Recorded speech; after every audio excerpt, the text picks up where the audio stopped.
Pat Monahan from Train. I recognize some of you. How did you get here? So you got some real fans in the audience today, which is very exciting. Best people in the world. Coolest. They're coming on the cruise with all of us in about, 3 weeks? Nice. You've been doing the cruise for a little bit now. It's weird out there. But you get close with the fans on the cruise, right? Yeah, of course. Yeah. So what's the best part of doing something like that? Is it the fans? Is it the when it's over? No, yeah. I'm kidding.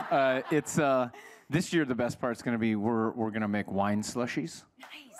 So I think while in the beginning it'll be the best part of the cruise, by later in the evening might be the worst. Right. But you do have the label, the wine label, right? Yeah, Save Me San Francisco wine, yeah. Yeah, so what's going on? What's the latest with that label? And what? We have 7 varietals. The proceeds go towards our charity in San Francisco called Family House. There's some real sick kids from around the country, from families of all kinds of income brackets, and the lower income families have a place to go when they're trying to deal with some tough situations, and Family House houses all of them. Wow, it's really nice that you're giving back, and for something that's really important. So I love that. Yeah, it's easy to do. If you ever went there, you would feel the same way. There's probably something here in New York that's similar. Mm-hmm. So if you're interested, you should find something local. It will really help from some families. I love that. Well, I love that Train gives back, and I love that you guys are out today. I'm still getting used to the Friday releases with your new studio album. Yeah, they used to be Tuesday, right? Yeah, so I'm still. But it's a Friday, and congrats on your new album here. Thanks. Did you guys get it yet? All right. I've been in the music business so long that when I started, you would just release a record by sending out smoke signals that this is.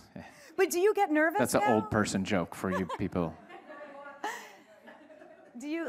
Is it like old hat to you, or do you still get excited for I get the more. release? I'm more excited now than ever. Yeah. Why is that? Well, because it's like 20 years of being on the radio, and somehow people care is like a really cool thing. I feel like I've never been a famous guy, but the music is, and it just it makes it's a part of people's lives. So then those people become a part of my life. Do you feel like you ever wanted to be a famous guy?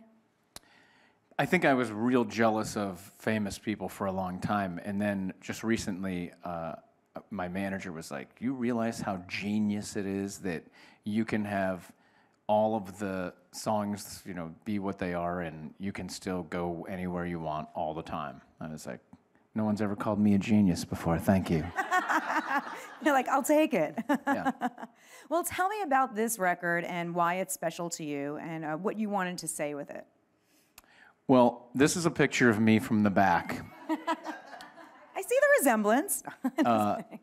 It's the songs, when I was writing them, it was about 2 years of writing, and I realized from hearing people's opinion of them that it really was like a beach, summertime, grab a bottle of wine and be with your favorite person on a boat kind of album. So it just made it make sense that my favorite things are a girl, a bottle, and being on a boat. It makes sense for the record label title. So the song that we heard just before you came on is called Play That Song. And I love that it revolves around radio, because I got my start in radio. And do you still get that thrill of hearing your song on the radio? Yeah, I do. And it's also about like going to a club. It's no different now than it was 20 years ago or 50 years ago. It's a bunch of guys hoping to meet girls that are all dolled up, and they're waiting to hear their favorite song, and then the guys sit in some corner and they're like, "Yeah, she got some good moves. What's up?" And it's no different today. It's cute. So I feel like that's basically what the premise of the whole song is about, and I love hearing it on the radio. It's cool. Do you remember the first time you heard a Train song on the radio? Yeah, it was Portland, Maine. We were in a $4,000 trailer or van with a $45 trailer holding our $500 of equipment, and driving out of Portland, Maine, headed towards Boston. It was pretty cool. Ooh, got some Boston fans in the house. Oh, right. So we're going to talk about the New England Patriots now. I mean, how many times do you have to win? One more.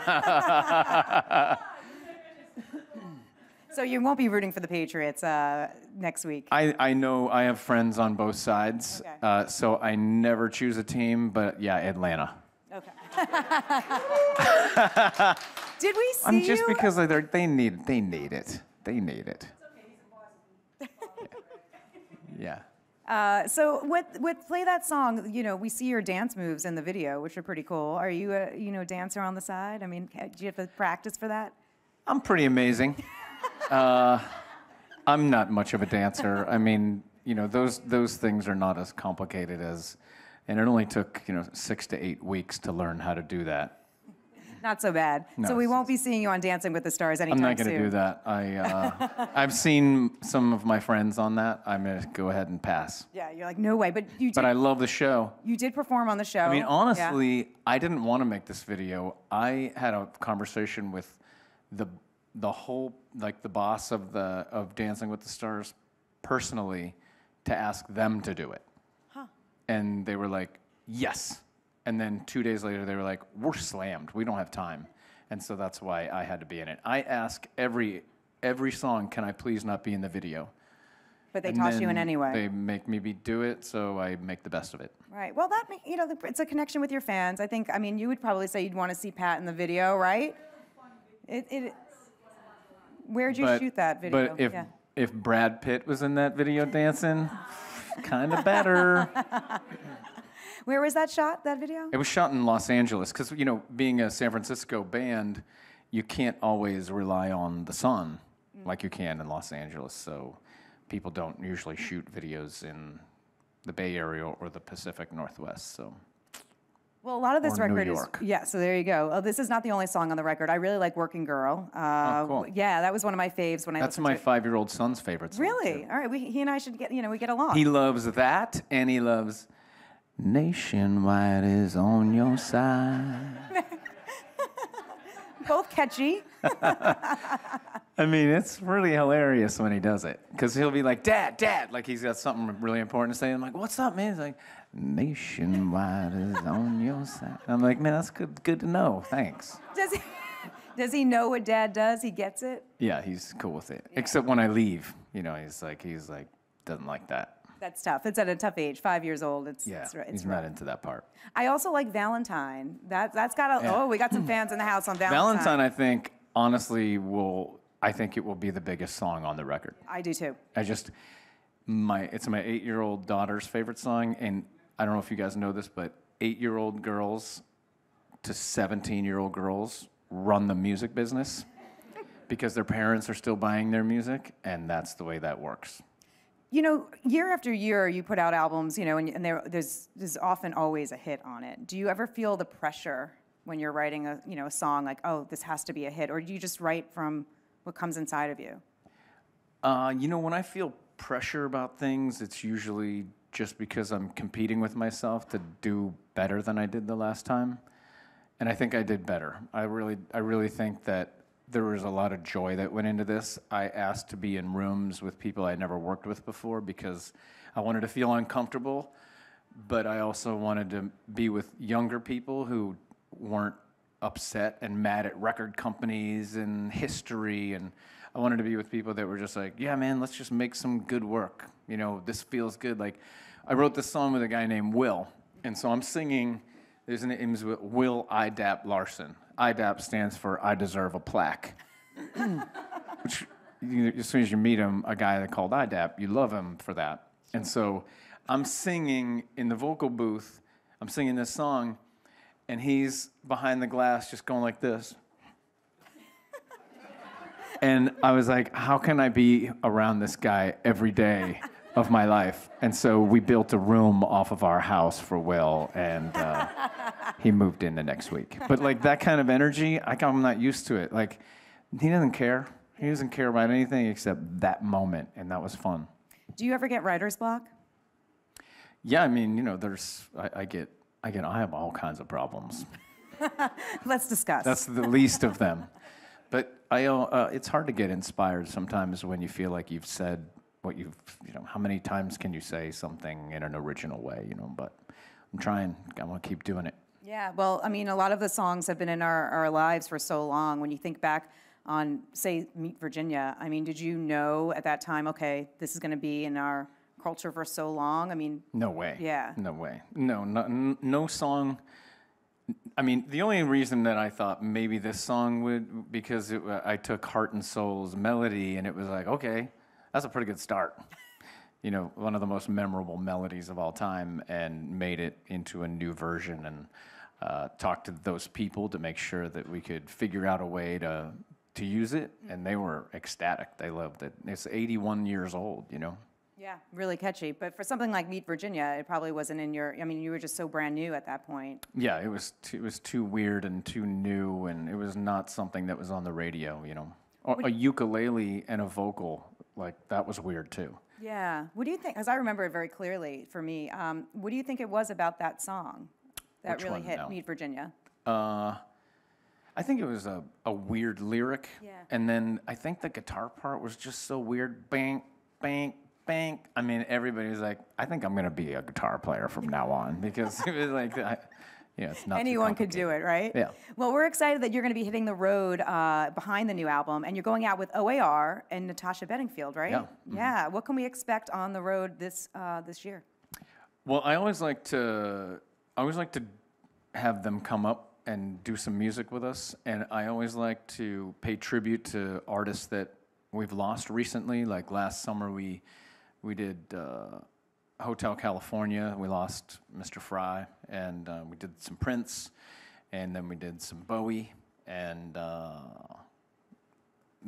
George Michael's gone now. So there are many other people that will be missed, that should be remembered maybe over the spring and summer at a train show. Do you have a favorite cover that you play live?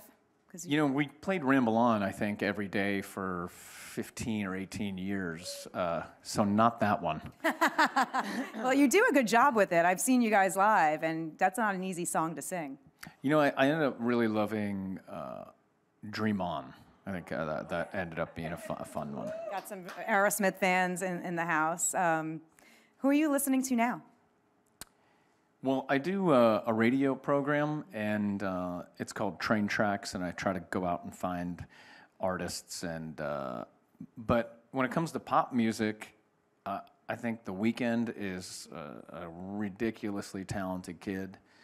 I think Chainsmokers are ridiculously talented, and then there's a whole bunch of like James T.W. and Lolo, and there's a lot of artists that aren't on pop radio that I think are really great.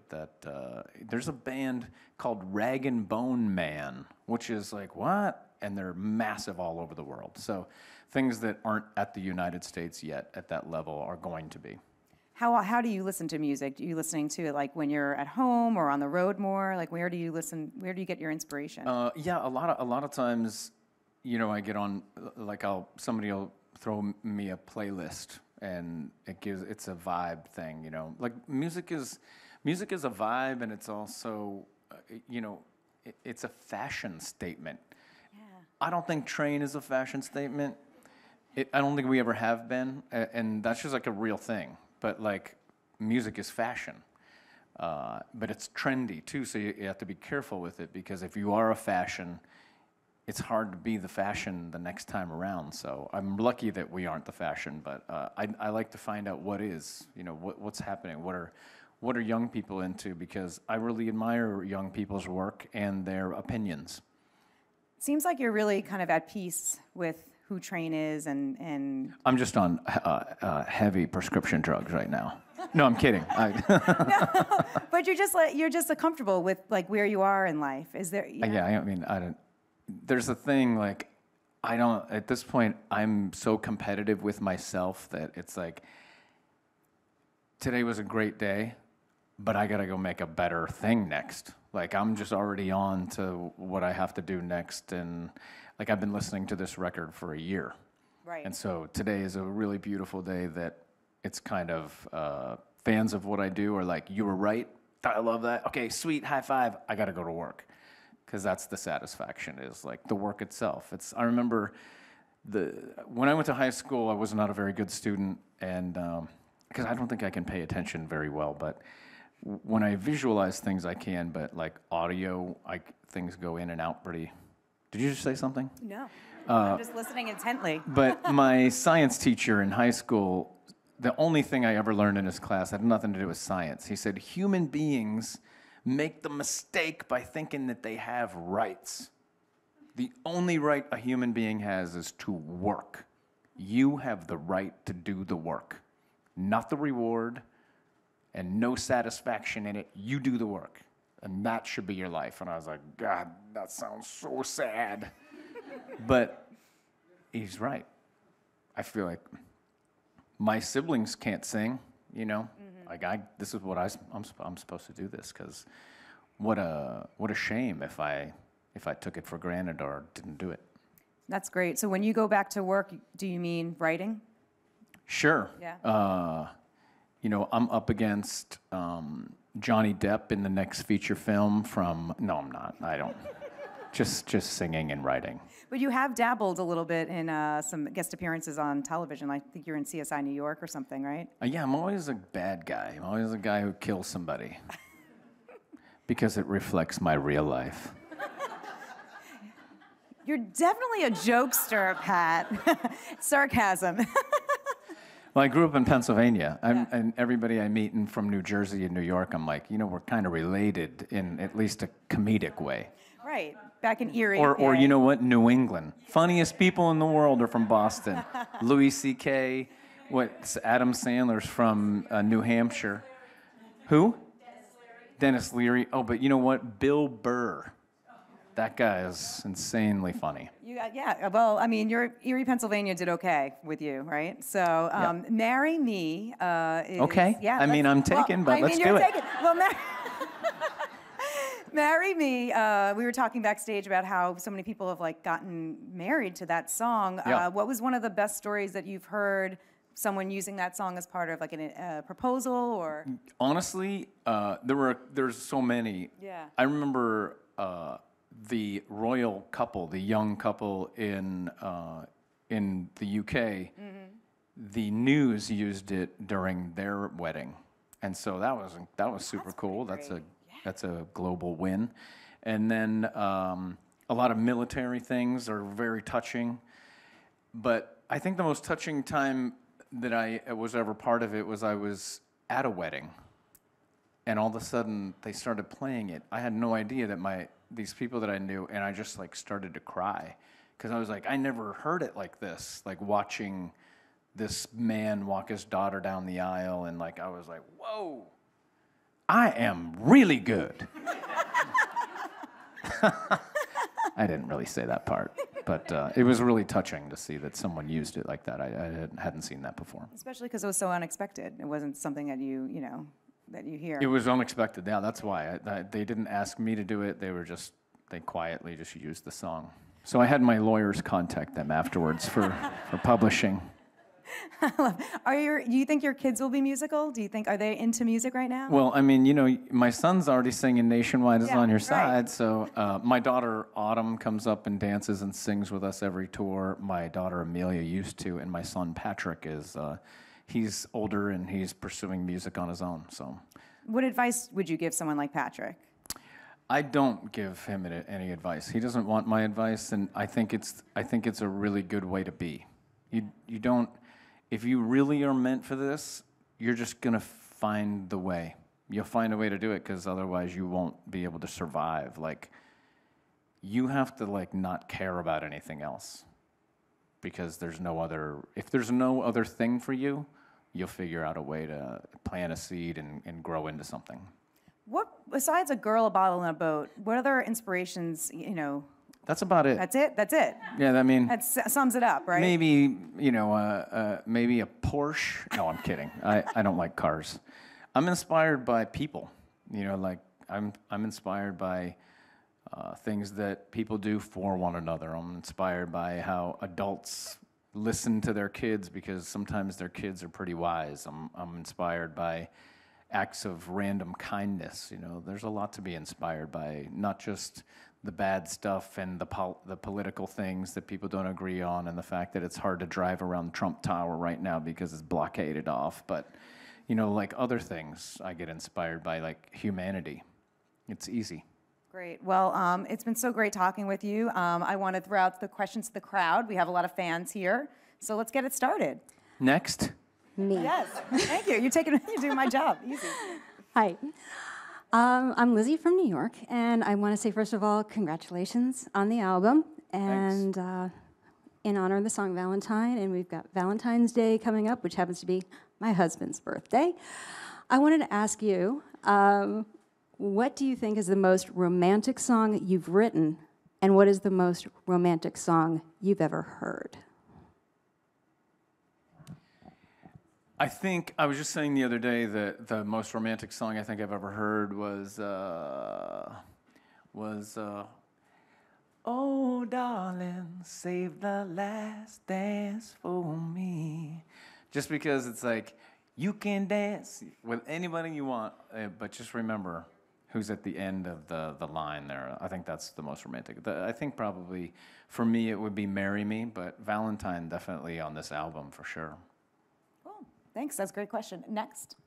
Hey, first off, I just wanted to say that Hey Soul Sister was probably the first song I've learned on guitar, and like 4 years later, I'm still playing. Actually, it's more like 5 or 6 rather. But Oh, thanks. what's it called? Like throughout like the last 20 years, you have managed to write different songs and songs that don't really sound the same. Like with every new album, like okay, this is a new sound. How do you manage to do that?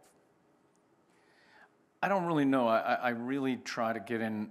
I try to get in rooms with people that I'm not familiar with, because I know how to do what I know how to do, and sometimes I'll go work with, whether it's a 70-year-old guy in Nashville or a 25-year-old girl in LA, and they'll be like, so what do you want to do? I'll be like, I'm not here for what I want to do.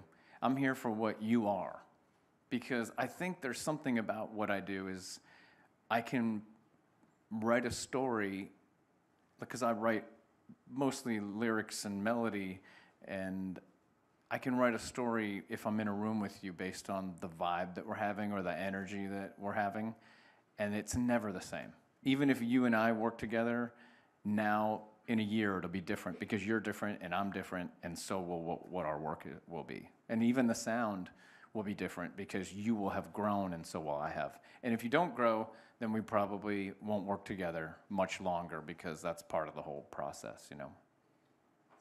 Thanks for that question. We have another question right here. Hi, thank you so much for being here. I wanted to know, like, are there any other charities that you are involved in? Because I loved what you said about the charity that you currently work with. Yeah, there's a charity in Seattle called Season of Miracles that I'm a part of. That the first ever meditation garden at a children's hospital will go in at Seattle Children's Hospital in a couple of months, and then from there they'll try to go to San Francisco and New York and Florida and Sacramento, and it's way more needed than anyone realizes. Like when you have a sick child in a hospital, you really don't have anywhere to go. It doesn't matter what religion you are if you don't have one. You need a place to have dignity and just cry. And so that's the other charity that we're a part of. So it's Family House and Season of Miracles so far. But my wife is type 1 diabetic, so at some point we'll start trying to work towards curing diabetes, because it's getting to be pretty bad. Thank you for that question. Such great causes, Pat, and congratulations, and thank you so much for spending your release date with us here at Build, and thank you all for being here. Pat Monahan from Train. Album is out now. Thank you.